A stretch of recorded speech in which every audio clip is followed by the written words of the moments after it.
Section 10.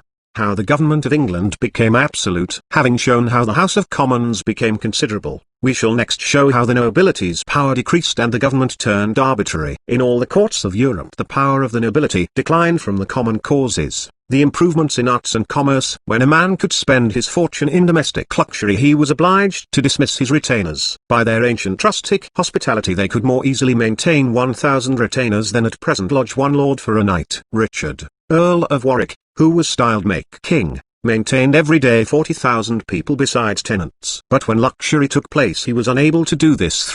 Thus the power of the nobility was diminished, and that too before the House of Commons had established its authority, and thus the king became arbitrary. Under the House of Tudor the government was quite arbitrary, the nobility were ruined, and the boroughs lost their power. It might be expected that the sovereign also should have lost his authority by the improvement of arts and commerce, but a little attention will convince us that the case must have been quite opposite. A man possessed of £40,000 a year, while no other body can spend above 100, cannot be affected by the increase of luxury. This is precisely the case of the king. He is possessed of £1,000,000, while none of his subjects can spend above £30,000 or £40,000, and therefore he can spend it in no other way, but by maintaining a great number of people. Luxury must therefore sink the authority of the nobility, whose estates are small in proportion to that of the king. And as his continues unaffected, his power must become absolute. Though this was the case in most nations of Europe, yet in Germany it was quite other ways. The monarchy there was elective, and consequently never could have so much authority. The country is much larger than any other in Europe,